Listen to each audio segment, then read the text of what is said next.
La economía de El Salvador tiene evidentes problemas históricos que este gobierno, al menos en las cifras macroeconómicas, no ha logrado mejorar de forma notable, específicamente el crecimiento. Basándonos en los datos oficiales, estamos ante el siguiente escenario. El Salvador tiene al menos 15 años sin despegar económicamente y se ha quedado a la saga del resto de países de la región. En 2009, el PIB de El Salvador decreció un 3.1%. En 2010 logró recuperarse y creció el 1.4%. Y el año pasado, según el Banco Central de Reserva, el país creció el 1.5%. Para este año, el gobierno es muy optimista y prevé aumentar el PIB al 2.3%, aunque el Fondo Monetario Internacional pronostica un crecimiento del 1.6%. Una de las consecuencias más claras del bajo crecimiento económico es el desempleo. Uno de los logros que destacó el presidente Mauricio Funes en su discurso sobre los 4 años de gobierno es que en 2009, con la crisis económica, se perdieron más de 38,000 empleos. Pero después, hasta marzo de este año, se han creado más de 80,000. Según la encuesta de Hogares de Propósitos Múltiples 2012, más de 4.300.000 personas están en edad para trabajar. Sin embargo, hay más de 1,5 millones de personas que no están registradas como económicamente activas, es decir, que no están trabajando por diversas circunstancias. El resto de la población en edad de trabajar, más de 2,5 millones de personas, representan a la población económicamente activa. En otras palabras, son las personas que se encuentran en condiciones para trabajar. De estas, de cada 100 personas, 59 tienen empleo formal, 31 tienen un empleo informal y 6 personas están desempleadas. Esas 31 personas que están subempleadas trabajan más de 48 horas semanales y reciben menos del salario mínimo. En nuestro país, el salario mínimo en el área urbana ronda los $224 mensuales y en el área rural, los recolectores de caña, por ejemplo, ganan $97 al mes. Este salario, naturalmente, no alcanza a cubrir las necesidades de una familia. Según datos del gobierno, el ingreso mensual promedio por familia ronda los $506. Los mismos datos oficiales nos dicen que en nuestro país habitan más de 6 millones de personas y de ese número el 34.5% de los hogares se encuentra en pobreza. Para paliar la situación, el gobierno actual tiene una serie de programas sociales como el subsidio al gas, al transporte, paquetes escolares, entre otros, en los que el año pasado invirtió $182 millones. Sin embargo, el Estado no logra solventar la necesidad de la población, ya que tiene problemas para ajustar el presupuesto que cada año ejecuta. Por ejemplo, el año pasado el gobierno recaudó $815 millones menos de los que gastó. Y eso es lo que constituye el déficit fiscal.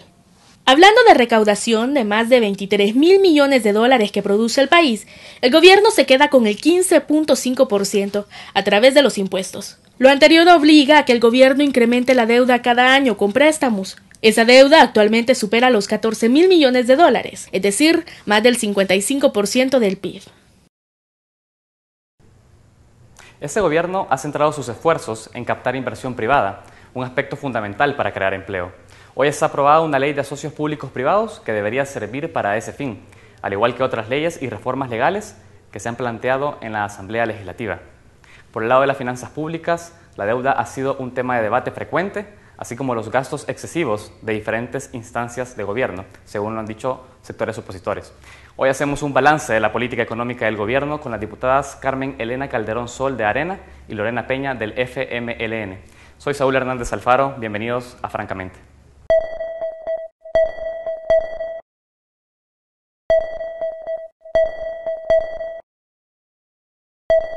Milena Calderón Sol ha sido diputada del partido Arena desde el año 2000. Anteriormente formó parte de la fracción tricolor, de 1991 a 1994, años en los que fue miembro de la junta directiva del primer órgano del Estado. Es hermana del expresidente Armando Calderón Sol e inició su carrera política en la alcaldía de Santa Ana como concejal en 1984. Un año más tarde ocupó el cargo de edil en función en ese municipio. Actualmente forma parte de las comisiones de Hacienda y Especial del Presupuesto y la Comisión Política. También ocupa el cargo de vicepresidenta del Grupo Parlamentario de Mujeres y es miembro del Comité de Ética Parlamentaria. Lorena Peña es diputada propietaria del FMLN. y miembro de la Comisión de Cultura y Educación y de la Comisión de Hacienda y Especial del Presupuesto, de la que también es presidenta. Además es secretaria de la Junta Directiva de la Asamblea Legislativa. Su trayectoria política inicia en las FPL, una de las organizaciones que conformaron al FMLN en la década de los 80s. Su seudónimo era Comandante Rebeca y formó parte de la Comisión Política Diplomática del FMLN que participó en la negociación de la paz. Inició su trabajo legislativo en 1994. Tras pasar por el Parlacen en 2009, regresó al Salón Azul y fue reelecta en el periodo 2012-2015. Actualmente forma parte de la Comisión Política del FMLN, máxima autoridad del partido. Con estas dos mujeres haremos hoy un balance de los 4 años de gobierno de Mauricio Funes en el área económica. No tenemos duda que será un debate interesante y que durante el mismo hablaremos francamente.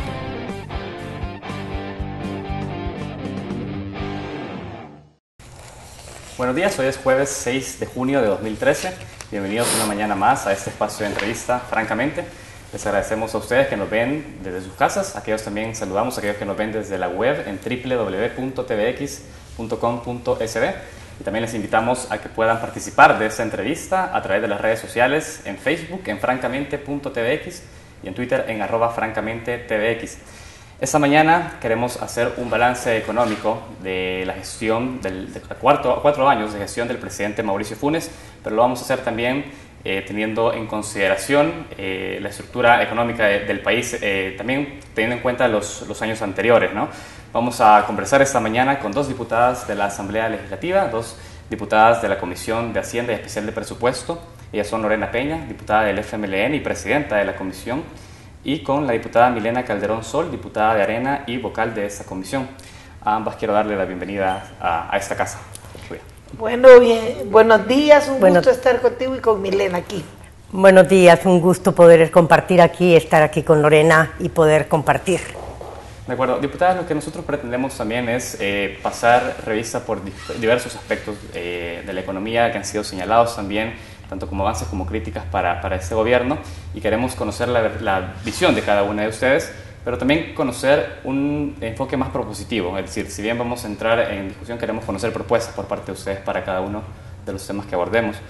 En ese sentido, yo quiero comenzar hablando del tema crecimiento, que es un tema que siempre se señala. Se ha señalado, diputada Lorena Peña, distintos sectores señalan que durante este gobierno no ha crecido la economía como se había anunciado. Y se hacen muchos señalamientos sobre esto. Pareciera también de que es una tendencia histórica el hecho de que el país no muestra cifras de crecimiento ni una tendencia de crecimiento, y quiero conocer cuál es la visión que hace o la lectura que hace el gobierno sobre este tema. Bueno, me parece a mí de que el problema del crecimiento en El Salvador es un problema ya de hace muchos años. Tenemos como 2 décadas o un poco más de ser el país con menos crecimiento por año, menos tasa de crecimiento por año en la región. Y eso obedece realmente a problemas estructurales de nuestra economía. En el periodo del presidente Funes y del FMLN, nosotros encontramos la economía con una disminución del 3.5, 3.6%, es decir, con una tasa negativa de crecimiento, que obedecía a 2 fenómenos. Por un lado, la crisis económica internacional que golpeó severamente al país, pero por otra, las debilidades estructurales de la economía salvadoreña hicieron que en la región fuera el país más golpeado por la crisis. Es decir, que la debilidad económica interna hizo que la crisis nos golpeara aún más. Lo que hemos logrado es una tasa de crecimiento positiva, moderada, que esperamos que gradualmente se vaya recuperando, pero eso tendrá que ver con cómo se profundiza, por un lado, la inversión privada y pública, por otra parte, cómo dinamizamos la demanda, y el otro factor que no está en nuestras manos, pero que esperamos que se mantenga de estable a positivo, que es la evolución de la economía, sobre todo en Estados Unidos. Ahora, diputado, usted dice existe también un crecimiento de carácter positivo desde 2009, moderado, moderado sí. Por lo menos, ha sido sostenido de 1.7%, es decir, no se ha logrado ir más allá de eso. El año pasado cerramos con el 2%, de acuerdo al Banco Central de Reserva, y las proyecciones para este año, que yo estoy esperando que las podamos cumplir, son del 2.3, pero mucho va a tener que ver la crisis internacional porque, por ejemplo, cuando a Estados Unidos le da gripe, digamos aquí nos da fiebre y tenemos que estar como siguiendo muy de cerca cómo evoluciona la crisis. De acuerdo. Diputada Milena Calderón, ¿qué lectura hace también el Partido Arena sobre esos 4 años de gobierno y las tasas de crecimiento que ha tenido el país en ese sentido? Con respecto al crecimiento, yo podría decirte de que un crecimiento en un país se logra cuando hay, primero que nada, un rumbo definido de parte de la política del Estado. Y en este momento nosotros vemos cómo en todas las encuestas de opinión la gente siente que en El Salvador no existe un rumbo claro. Y ante esto vemos la baja en la inversión, tanto pública como privada. Y al no tener inversión, no hay generación de empleo. Y al no haber generación de empleo, no hay productividad. Entonces el crecimiento se estanca o baja. Y en ese sentido nosotros hemos visto en El Salvador, desde que el gobierno del presidente Funes con el FMLN entra, el crecimiento se estanca. Nosotros desde la Comisión de Hacienda hemos visto cómo los presupuestos nacionales están basados en datos irreales, por la razón de que el presupuesto de este año, por ejemplo, fue diseñado basado en un crecimiento del 2.5%. El del año pasado igual, cuando tuvimos menos del 2% de crecimiento, eso impacta tremendamente también y vemos cómo el crecimiento ha bajado, pero creo que lo que más ha afectado es la falta de rumbo del país y eso hace que no haya inversión. Quiero quedarme con eso. Usted dice entonces que está íntimamente relacionado el hecho de que no exista un rumbo del país con un bajo crecimiento en la economía. Eso es lo que está diciendo. Así se entiende, según Arena, esa coyuntura. Sí, porque cualquier persona que quisiera invertir en el país necesita conocer cuál es el rumbo del país. Ahora, ya me llama la atención que me diga eso porque, según datos del Banco Central de Reserva, justamente durante el periodo 2000-2009, ha sido una década de bajo crecimiento también en los últimos 60 años. Es decir, hubo entre 2000 y 2009 una tasa de 2.1 y se mantuvo estable en ese promedio. Es decir, tampoco había un rumbo económico del país en el gobierno de Arena. Bueno, yo quiero decirte de que sí es cierto que el crecimiento no ha sido un crecimiento como el deseado, pero en este momento, desde que entra el presidente Funes, el crecimiento ha sido todavía menor. Entonces, yo creo que el impacto de la gente, de ver que el país no tiene un rumbo definido, eso impacta tremendamente en la economía. Y cuando hay una confrontación continua entre el gobierno de la República y el sector privado, eso hace que la inversión en el país, la inversión interna baje y por esa razón no hay mayor productividad en el país. Excelente, diputada. Yo quiero conocer su reacción, diputada Lorena Peña, sobre eso. Efectivamente, ¿no existe un rumbo económico de ese gobierno? Claro que hay un rumbo, y yo pensaba eso que tú dices, de que si el crecimiento dependiera del rumbo, Arena mantuvo sin rumbo al país, porque las tasas de crecimiento promedio de ese periodo fueron muy bajas e incluso nos entregaron con un crecimiento negativo. Pero a mí me parece que el país sí tiene rumbo, ¿verdad? Estamos impulsando un modelo de desarrollo económico basado en el crecimiento de la inversión y la demanda interna. Creo que aprovecho aquí para subrayar la importancia de generar mercado interno por la vía de la generación de ingresos y empleo, porque los inversionistas no solo invierten por confianza, sino que invierten para vender. Entonces, si no venden afuera y no venden aquí adentro, ¿para qué van a invertir? Entonces, es importante medidas para mejorar la demanda interna, y una de esas, por cierto, es el incremento del salario mínimo, que ayudaría a dinamizar la demanda interna y por lo tanto la oferta. yo quiero decirte de que El Salvador, lo que sí creo que le está afectando es el bajo nivel de inversión, que es histórico. Sin embargo, es en este periodo que hemos elevado por lo menos a niveles un poco más aceptables la inversión pública. Pero sigue siendo insuficiente, diputada. Sigue siendo insuficiente, obviamente, pero no va a haber mayor inversión si tampoco se asegura un mercado para esa inversión. Ahora, usted dice entonces de que las condiciones por las cuales no hay inversión en el país vienen dadas también por las características del mercado y no tanto porque no se ha hecho una apuesta desde el gobierno en generar totalmente los incentivos para que haya inversión en El Salvador. Claro, si este país ha venido dando incentivo tras incentivo todos estos años al sector privado. ¿Y por qué no se traduce en mayor inversión? No se han traducido en inversión y no se han traducido en crecimiento. Y para mí eso tiene que ver con que no basta incentivar al sector privado, hay que generar un mercado interno. Y este es uno de los grandes debates de los economistas. Si la economía va a ser mecánicamente solo para exportar, o va a ser mecánicamente solo para el mercado interno, o hay necesidad de equilibrar la necesidad de las exportaciones con el desarrollo de un mercado interno propiamente dicho.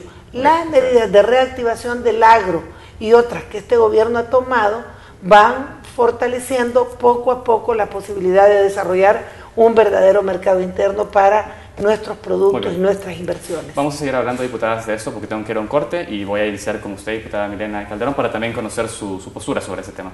Vamos a un primer corte y enseguida volvemos a Francamente.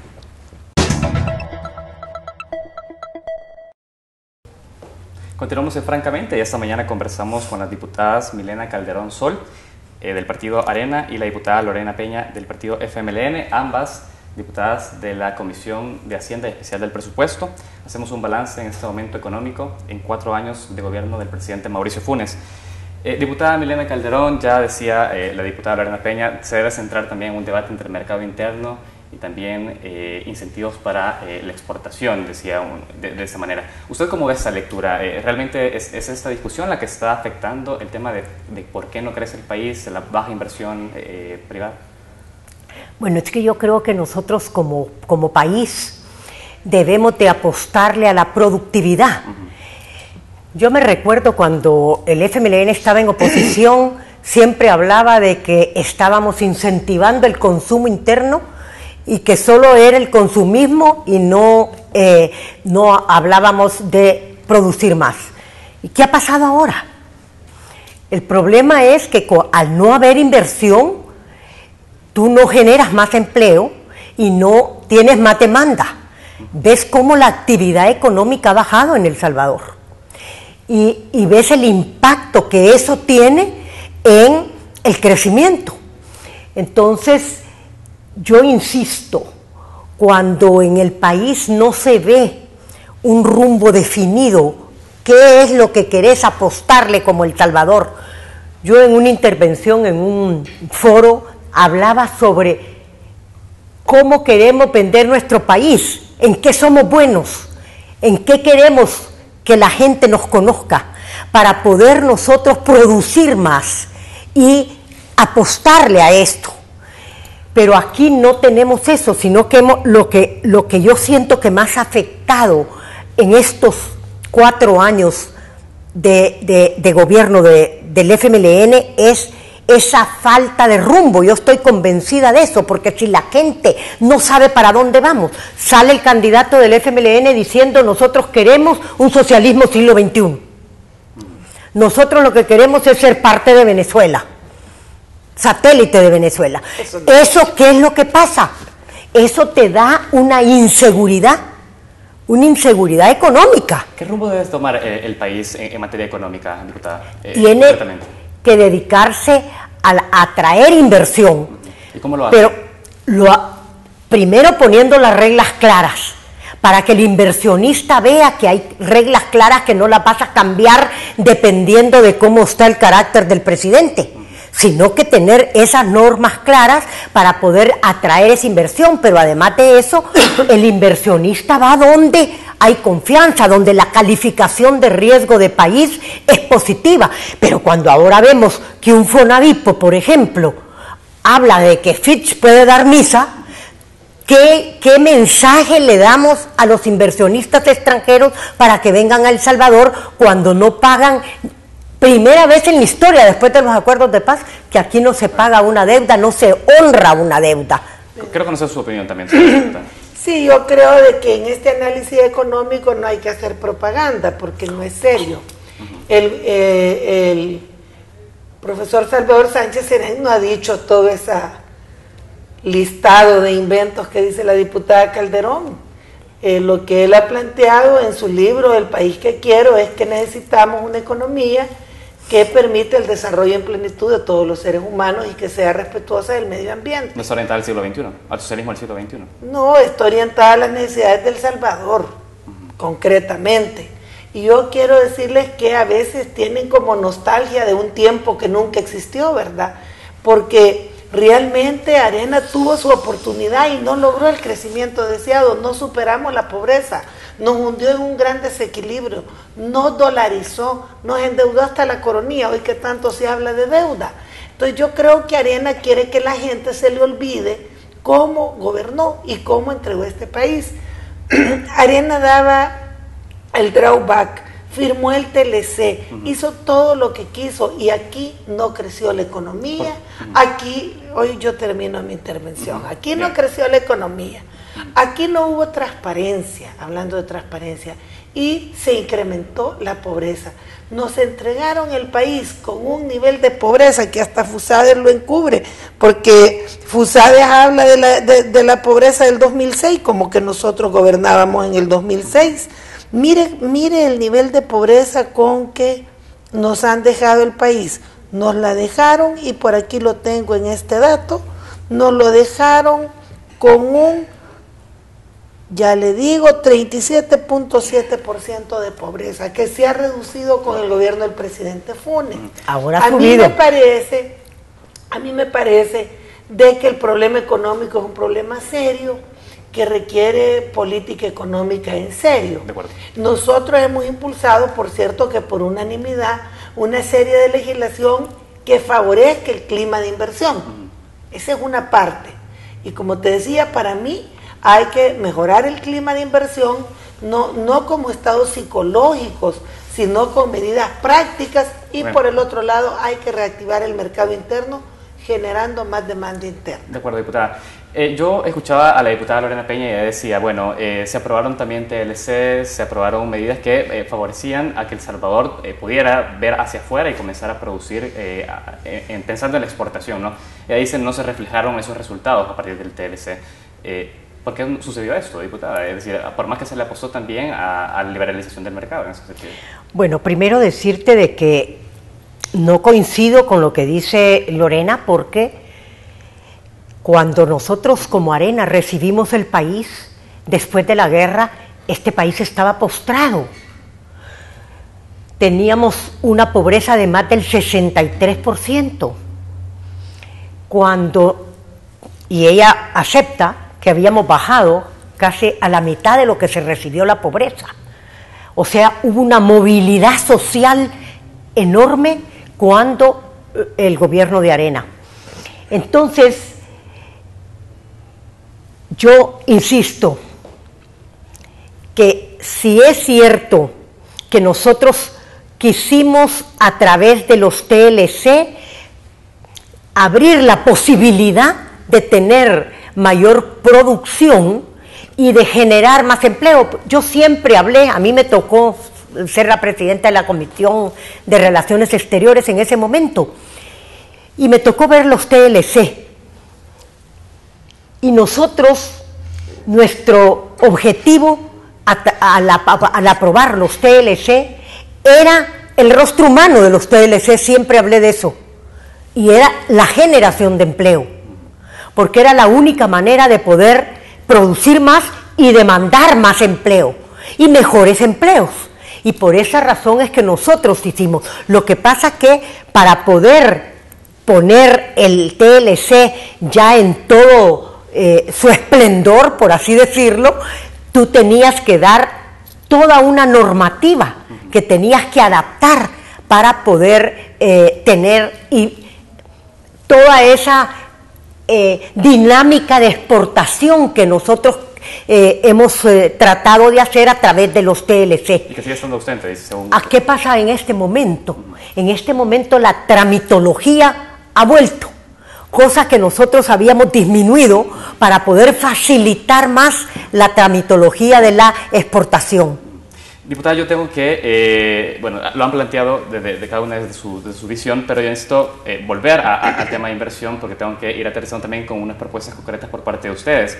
Y es que una instancia como el FMI misma ha señalado que para que el país pueda crecer a tasas del 4.5% del Producto Interno Bruto, la inversión doméstica debe representar un 25%, dice, del PIB. Estamos como en 17.6. Y quiero conocer eso, es decir, ¿qué proyectos tiene cada uno para poder elevar la inversión doméstica al 25% del Producto Interno Bruto?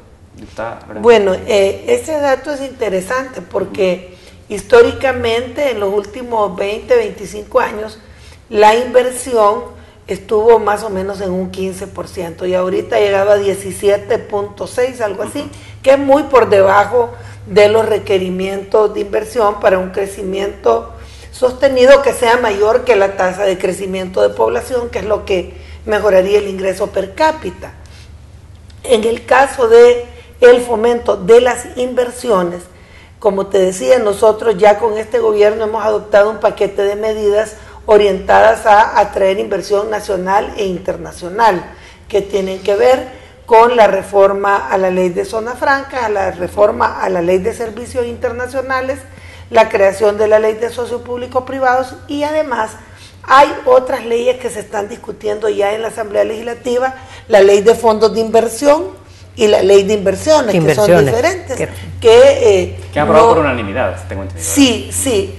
Yo quiero decirles de que aquí tenemos un gran debate, pero hay que reconocer que nosotras trabajamos, tanto Milena como tu servidora, en sacar más o menos de consenso las cosas que pueden ser de interés de todo el país para que tengan un buen impacto. Pero hablando de propuestas, nosotros consideramos de que debemos pasar de la reactivación del agro a la agroindustria, que el país tiene condiciones para combinar no solo el tema de la seguridad alimentaria, sino desarrollar la agroindustria, en esta lógica de combinar mercado interno con mercado externo.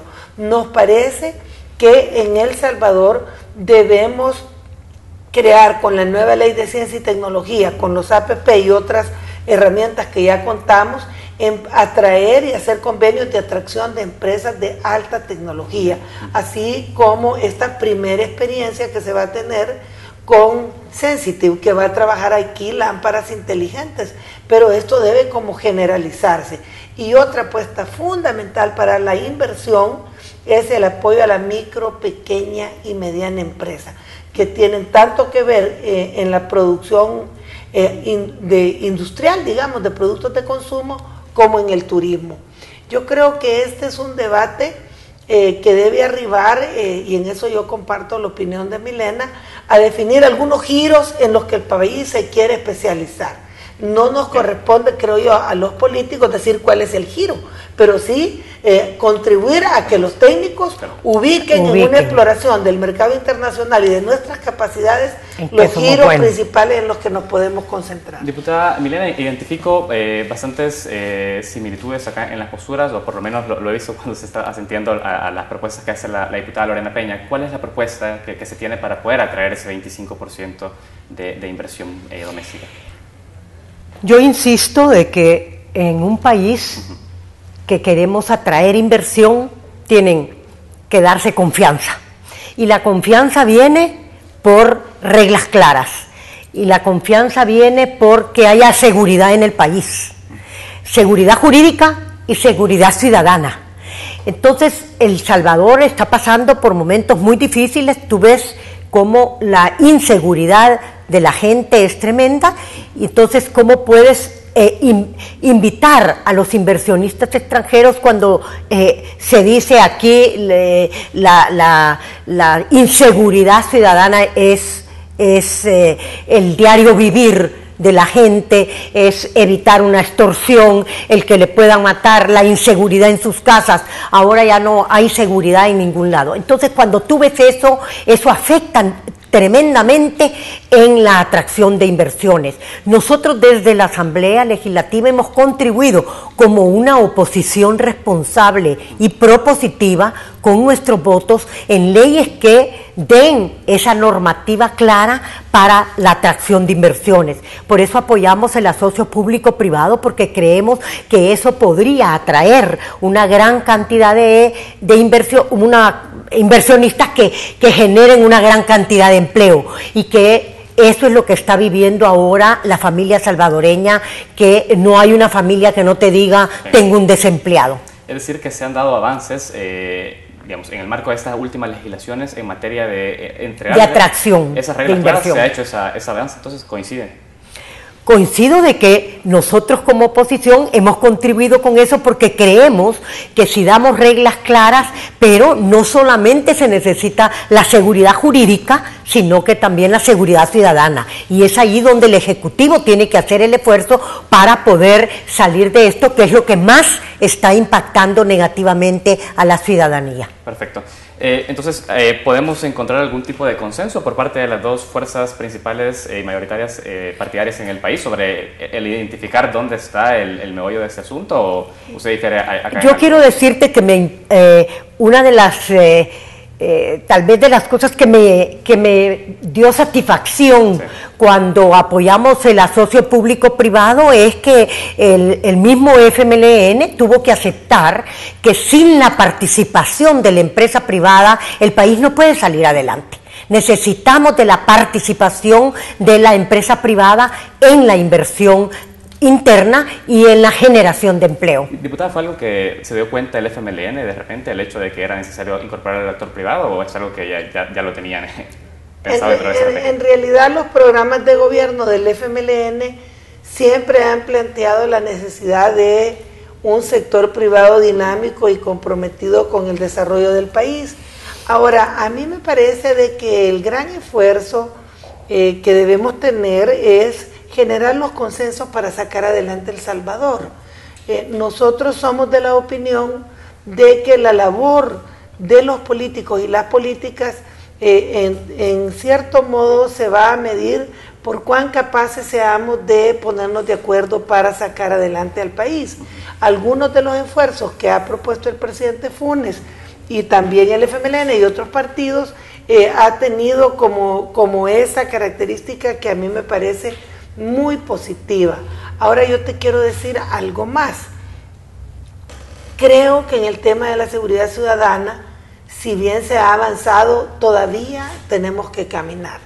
Hemos reducido la tasa de homicidios. Hay que recordar que recibimos el país con 17 asesinatos diarios y con un gran esfuerzo en materia de seguridad pública se ha logrado disminuir a un promedio, ya como promedio de todo el periodo, de 7, 8 homicidios, aunque en el último tiempo sea menos.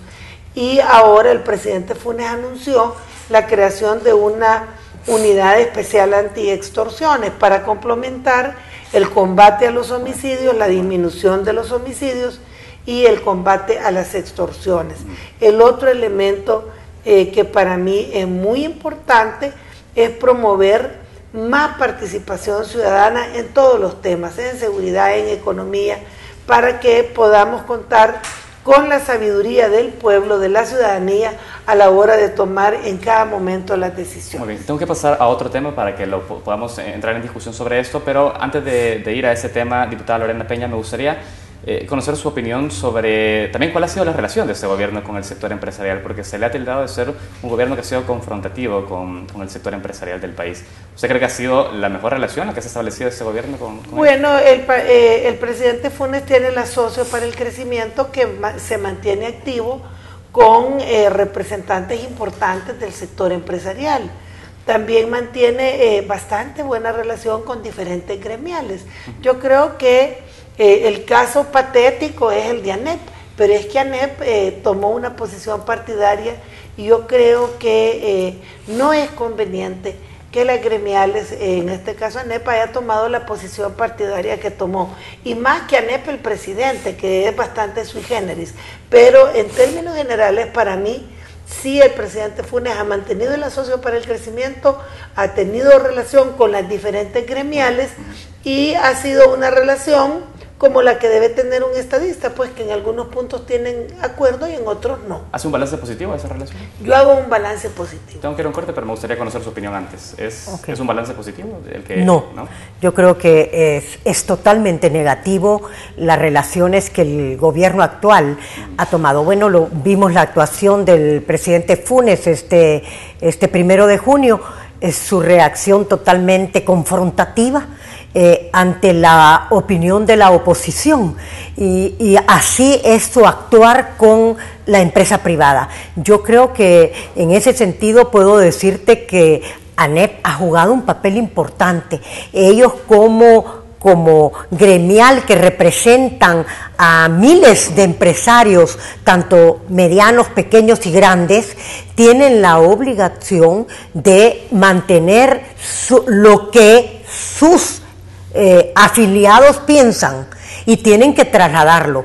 Y esa confrontación que el presidente personalmente ha tenido con la gremial con las gremiales de la empresa privada, para mí ha sido uno de los daños más grandes que ha provocado diría yo, la irresponsabilidad del presidente Funes. ¿Y no ha sido resultado, como lo señala la diputada Lorena Peña, por el hecho de que la ANEP ha hecho política partidaria, esa confrontación que se estableció con el gobierno?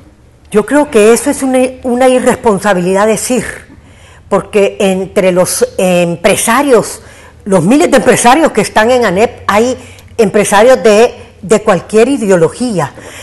La empresa privada lo que tiene que defender es la libertad económica que ellos manejan para poder contribuir y tener esa responsabilidad social que están haciendo de una manera tan responsable a través de todas las gremiales. Así es que yo creo que, al contrario, para mí la irresponsabilidad ha venido de parte del Ejecutivo, cuando no ha podido tener la madurez de poder de buscar esos consensos que hablaba Lorena. Lorena habla de los consensos internos en la Asamblea Legislativa, pero el presidente de la República es el primero obligado a tener los consensos necesarios con los diferentes sectores, piensen igual que él o no lo piensen, y eso es lo que no se ha logrado. Yo creo que en ese sentido no ha actuado como un estadista como debería de haber actuado el presidente Funes. Tengo que ir a un corte, diputada. Sí, después comentamos. Me lo dice después del corte. Vamos a nuestro siguiente corte y enseguida volvemos a Francamente. Aquí nos debieron el agua. Continuamos en Francamente. Diputada Lorena Peña, usted tenía algo que decir. Sí. Me gustaría que fuera breve porque tengo que hacer. Brevemente, es que la cúpula empresarial no es capaz de representar a todo el empresariado, la cúpula de ANEP. Fíjate, la reforma a la ley de zonas francas. Mientras ANEP vociferaba, nosotros consensamos con la Cámara de Textiles. La Cámara de Textiles se presentó a la Asamblea, tuvo propuestas, dialogó y logramos acuerdos. En ese sentido, pero mientras tanto, el presidente de ANEP vociferaba. Entonces yo creo que no debemos confundir la cúpula con lo que es propiamente el sector productivo empresarial. Perfecto, entonces llegamos al consenso de que no todos los empresarios están haciendo política partidaria en el país. No, es que no dije y ANEP eso. No está haciendo. Dije la cúpula de ANEP. Perfecto. Sí. Bueno, hemos hablado de consensos en el aspecto de la inversión. Ambas han destacado la necesidad de generar consensos en ese tema. Hay otro tema que me parece que también debe generar consensos y quiero conocer también de su parte cuál es la opinión, y es respecto al déficit y el gasto público, porque se ha hablado mucho del tema de sostenibilidad fiscal. Así es. Actualmente el déficit en 2012 fue un equivalente al 3.5 del Producto Interno Bruto, y bueno, la tendencia ha sido, desde 2008 3.1, 2009 5.5 y 2011 un 4% del Producto Interno Bruto del déficit. Se ha señalado mucho, diputada Lorena Peña, de ser un equilibrio, una sostenibilidad fiscal respecto al gasto que ejecuta este gobierno específicamente. Fíjate que a finales del 2009 eran 5.5. En junio del 2009, que nosotros asumimos, era de 6.3 el déficit fiscal. Como tú bien dices, en 4 años se ha disminuido a 3.6, 3.5 el déficit fiscal, lo hemos reducido. Y es que fíjate, por ejemplo, el presidente Flores subió la deuda en 2.897 millones de dólares. sin pensiones, porque él no tuvo deuda previsional, 2.897 millones de dólares. Y eso fue lo que incrementó el presidente Flores. Luego el presidente saca, sin pensiones, porque ya aquí tronó la privatización de pensiones en tiempo de Saca, pero sin pensiones, 2.571 millones de dólares fue el incremento de la deuda. O sea, esto es en tiempos de Arena. El presidente Funes a este momento tiene un incremento de deuda de 2.114 millones de dólares sin pensiones, pero aquí se agrega la deuda contraída el 28 de mayo, 3 días antes de que asumiera el presidente Funes, que como saldo, porque la aprobación fue de 2.400 millones, pero como saldo nos subió de un solo como 800 millones la deuda. Entonces quiere decir que propiamente de este gobierno tenemos un incremento de 1.300 millones de dólares. Entonces no es cierto, si nos atenemos a las cifras, que este gobierno haya endeudado muchísimo más al país. Lo que sí es cierto es que la privatización de las pensiones ha llegado a plantear un sistema insostenible, que es uno de nuestros grandes desafíos para el país, porque resolver el problema de la sostenibilidad de las pensiones es parte de la sostenibilidad fiscal y la sostenibilidad de la economía. Y ahí sí, ahorita, del total de deuda pública, el 9.6%, 10 corresponde a pensiones. Diputada, quiero conocer su opinión sobre esto. Yo le pregunté sobre el tema de sostenibilidad en materia fiscal, pero bueno, pero es que esto es sostenibilidad fiscal. O sea, déficit, deuda, que es lo que más pesa sobre el presupuesto. Quiero conocer su postura. La cuarta parte de los presupuestos de El Salvador son para pago de deuda desde que nos dolarizaron. Entonces, ahí hay un problema serio. ¿Su reacción sobre esto, diputada? Bueno, primero decirte de que el endeudamiento de este gobierno ella no le pone los 800 millones que ya son deuda pública, que acabamos de estar en esto de las reorientaciones y todo esto que han hecho a través de la compra de voluntades. Pero lo que quiero decirte es que en estos 4 años, el presidente Funes ha endeudado al país. Va a ser el gobierno que más ha endeudado al país en la historia de El Salvador. ¿Tiene el porcentaje de cuánto es ese aumento de deuda? Ahorita está en más del 55% del PIB. Claro, tiene alrededor de más de 3.000 millones en 4 años. Y yo quiero decirte, yo te dejé hablar, yo quiero decirte, nosotros como primera fuerza política de oposición hemos sido responsables y por honrar deuda dimos nuestros votos cuando nos pidieron los votos para los 800 millones de la deuda del PUT, que ellos la vendían como la deuda de Paco Flores. ¿Qué pasó? Nadie vino, nosotros lo dijimos, y ella lo han, en vez de pagar deuda de mediano o de corto plazo, ahora lo han dedicado a suplir lo que no presentaron en el presupuesto de financiado de este año. Pero además de eso, yo quiero decirte que cuando nosotros dimos los votos, creímos en la seriedad que podía tener el gobierno y los partidos políticos alrededor del FMLN. Cuando firmamos un acuerdo de sostenibilidad fiscal, que era casi un pacto fiscal, que le ayudó al mismo gobierno para vender los 800 millones de bonos rápidamente en la bolsa, porque había atrás de él, y ellos así lo vendieron con un acuerdo de sostenibilidad fiscal. ¿Qué pasó? No lo cumplieron. Y ahí se comprometían a bajar el déficit fiscal al 2.7. ¿Y cómo iban a bajar el déficit fiscal? A través de contraer el gasto corriente. Una política de austeridad. ¿A dónde aplicaba o dónde tenía enfocado también la propuesta de Arena hacer esos recortes, diputada?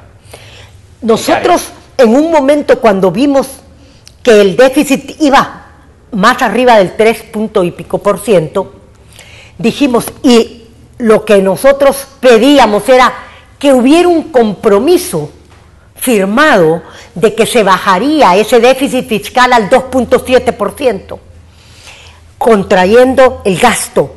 Y el gasto lo podríamos hacer o con un atarrayazo en el que tú quitabas el 10% de todo las diferentes instituciones de gobierno para contraer el gasto corriente, y eso ya se hizo en gobiernos de Arena, se contrajo, se quitó en todos y obligó a las instituciones a la austeridad, o que se presentara una política de austeridad clara en qué se iba a quitar. Pero cuando vemos una reorientación hace unas pocas semanas, donde 31 millones van para Capres, donde van 26 millones más otra vez para el gas de este año porque no lo llevaban presupuestado. Entonces, cuando tú ves que no tienen esa responsabilidad, esa sanidad fiscal, a mí que no me vengan a decir que la falta de liquidez después de 2 paquetazos tributarios, de haber tenido la mayor recaudación, porque eso se lo hemos felicitado, han tenido buena recaudación, pero con el gran endeudamiento, con los 2 paquetazos tributarios, con más impuestos que han venido a afectar el bolsillo de la gente, han tenido más tributos, han tenido más fondos, y a pesar de eso no han querido cumplir con el acuerdo de sostenibilidad fiscal. ¿Se ha incumplido ese acuerdo de sostenibilidad? ¿Tenía pensado el FMLN en algún momento hacer ese recorte que se proponía por parte de Arena? No, nosotros no estamos de acuerdo con un recorte de 600, 700 millones de dólares al presupuesto, porque el 2.5% del PIB es eso. ¿Y sabes por qué? Porque eso hubiera significado un desempleo, mandar a la calle a miles de empleados públicos y al mismo tiempo dejar de invertir, dejar de comprar, es decir, jalar más hacia abajo el problema de la contracción económica. Este es otro gran debate. ¿Qué dijeron los del Banco Mundial y el BID, que están, por cierto, trabajando la ley de sostenibilidad fiscal producto del acuerdo que hemos tenido? Pues lo que nos plantearon es que hay que tener prudencia, pero tampoco hacer un recorte que hunda más la economía. Es decir, un recorte drástico a la inversión, al empleo y al gasto público puede significar no solo poner en una situación muy precaria a miles de familias, sino que realmente dar otro golpe a la economía. Entonces, nosotros cuando planteamos la política de responsabilidad fiscal, aceptamos que un equipo de expertos de los organismos multilaterales trabajaran escenarios macroeconómicos, modelos, y a partir de eso una propuesta de ley que, por cierto, ya nos dieron el segundo avance de cómo marcha la investigación, o sea que sí lo estamos cumpliendo. Otra claridad que hay que tener es que de esos 800 millones que menciona Milena, 715 han sido destinados para pago de deuda, es decir, para consolidación de deuda. Yo quiero volver a subrayar de que este gobierno ha tenido que encarar un crecimiento impresionable de pensiones. La deuda sin pensiones en El Salvador es de 43% y con pensiones llega hasta el 54.6%. Así es de dramático el peso de la privatización de las pensiones. Nos parece que hay que tener un manejo prudente, pero no podemos tomar una medida de austeridad que no es moral, porque a veces la gente cree que es de moral, ¿verdad?, de ser austero. No, la austeridad en política macroeconómica es mandar a la gente a la calle, recortar inversión y recortar gasto, porque no se puede quitar 600, 700 millones de dólares del presupuesto sin afectar el empleo, y eso contrae más el tema de la demanda interna. Entonces yo quería decir de que nuestra política es de una prudencia en el manejo financiero, pero que no nos debe llevar a generar más contracción económica. Diputada, yo quiero escuchar su opinión, pero a la vez que vaya junto con una propuesta, porque hemos dicho, bueno, ¿cómo solucionamos el tema del déficit? Ya lo ha dicho la diputada Lorena Peña, es un tema que voy a abordar con ella en la siguiente intervención. ¿Cuál es la solución entonces que se plantea? Quiero saber eso, ¿qué se plantea entonces para solucionar el tema del déficit en El Salvador? Antes quiero tocarte un punto importante, y es el tema de las pensiones. Sí. Bueno, fíjate que en este momento están proponiendo a la Asamblea Legislativa, el gobierno, pasar un decreto donde le demos la facultad a Fonavipo de 40 millones de emisión de certificados de inversión y obligar a las AFP a comprarlos. Unos certificados de inversión que son para legalizar, yo diría, un problema financiero oscuro de Fonavipo. Y están poniendo en riesgo el dinero de ustedes, jóvenes trabajadores, que aportan a las AFP y que cuando se quieran jubilar van a tener un porcentaje del 30% de sus ahorros. ¿Por qué? Porque están haciendo que el fondo de pensiones cada vez sea menor. Ese es un problema serio. El gobierno le paga a los certificados que obliga a las AFP a comprar 1 y pico por ciento de intereses de rendimiento, pero a los inversionistas extranjeros se les paga 7 y pico, 8%. ¿Y por qué a los trabajadores de El Salvador? Bueno, hay una sentencia de la Corte que está pendiente donde los trabajadores han ido a ponerla, porque su fondo de pensiones se está deteriorando. Entonces, si queremos hablar de eso, también hay que tomar en cuenta todas esas cosas que a la larga van a venir a dar conflictos sociales, porque van a impactar enormemente a los trabajadores y trabajadoras de este país. Dado que ha tocado el tema de pensiones, diputada, ¿usted cree que fue un buen proceso el de la privatización del sistema de ahorro de pensiones, el que se dio en El Salvador? Yo te puedo decir que en aquel momento había colapsado, y al haber colapsado no había para poderle dar a los pensionados su pensión. ¿Por qué? Porque se habían gastado todas las reservas técnicas que habían en el INPEP en aquel momento. Yo me recuerdo, el INPEP, había hasta salón de belleza dentro del INPEP, vendían joyas adentro del INPEP, en un desorden tremendo. Pero además de eso se habían acabado las reservas técnicas. La única manera de hacerlo era lograr que cada uno tuviera su cuenta individual. Es más, esa cuenta individual deberíamos de tener la creatividad de ver en qué puede ayudar al que tiene esa para ser una garantía para poder ser un emprendedor en este país. Diputada, se ha señalado también de que el 10% de la deuda pública corresponde a deuda previsional, justamente sí. Es deuda a raíz de ese mecanismo. Y lo ha dicho, otra cosa, el expresidente del Banco Central de Reserva, Carlos Acevedo, que esa situación es una bomba de tiempo y que de seguir así explotará en 2016-2017, dice él. ¿Cuál es la propuesta? ¿Mantener el mismo sistema o se tocará ese sistema de ahorro de pensiones? Es que el sistema individual, tú no lo puedes.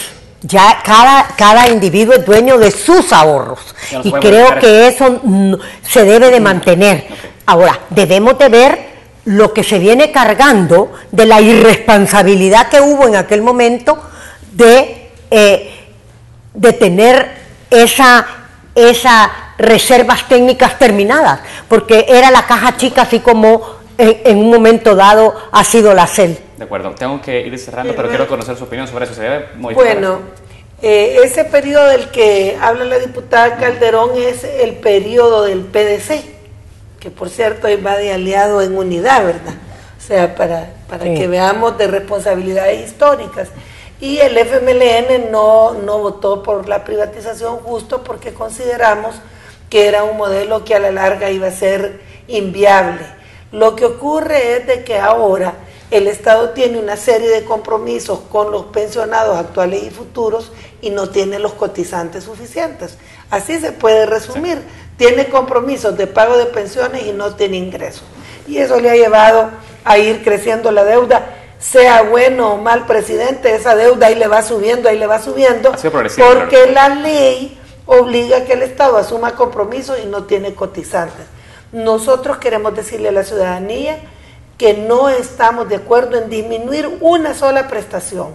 Consideramos que deben mantenerse las prestaciones actuales del sistema previsional, que lo que el FMLN está empeñado es en buscar un modelo de financiamiento que sea viable para estos requerimientos. El Ministerio de Hacienda está comprometido a presentarnos sus estudios, porque esto requiere estudios actuariales. No podemos hacer una reforma que sea pan para ahora y hambre para mañana. Debemos tener una proyección para no estar diciendo 10, 20 años después que ya no sirve.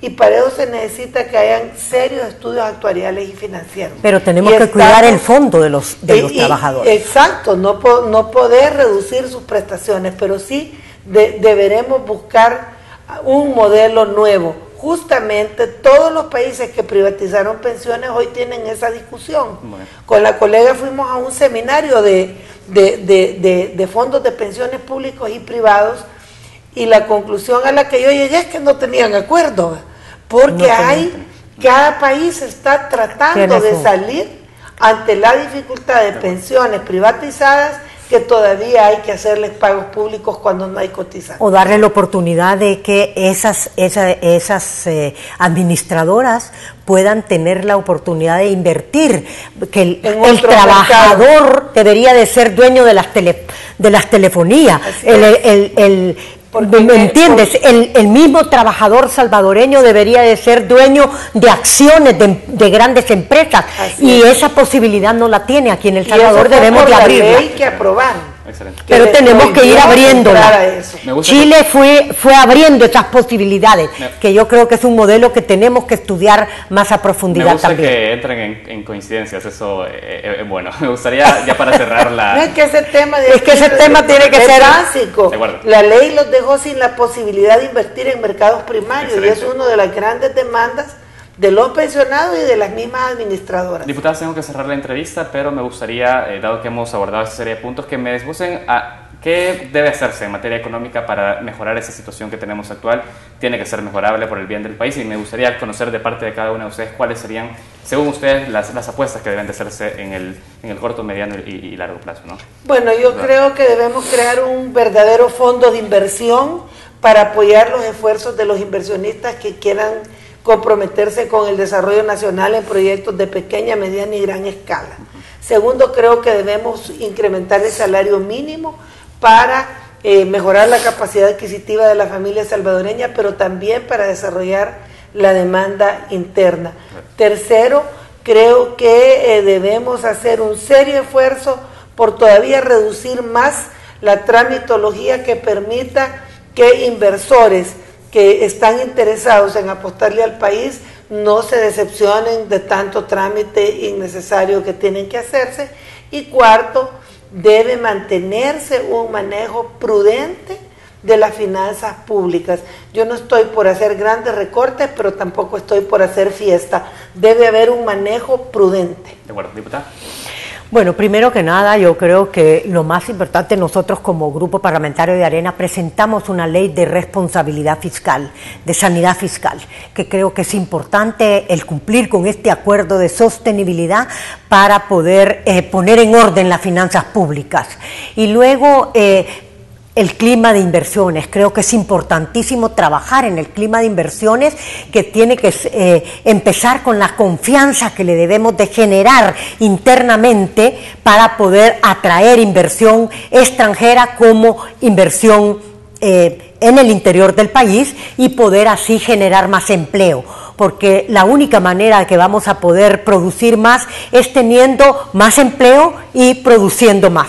Y una mayor competitividad, debemos de trabajar en eso, y yo creo que es importante lograr que tengamos una mejor calificación de riesgo, porque ahora eso nos está afectando internacionalmente, porque allá no vienen a ver el país, ven el país en qué le dicen las calificadoras de riesgo. Entonces yo creo que eso es una de las cosas importantes que tiene que ver con el clima de inversiones. Así que yo sí creo que además de la sostenibilidad fiscal, el clima de inversiones, trabajar en esto y en la seguridad pública, que es uno de los temas importantes para la inversión privada. Bueno, nosotros como ciudadanos esperamos que ustedes sigan debatiendo estos temas y puedan llegar a consensos para poder ir mejorando esa situación. Les agradezco a cada una su tiempo. No, gracias a ti. Bueno, gracias a ti y a Milena, hemos tenido un buen conversatorio. Perfecto. Claro. De acuerdo, muchísimas gracias. También a ustedes que nos acompañaron durante este jueves. Nos vemos mañana para finalizar la semana acá en TVX. Muchas gracias.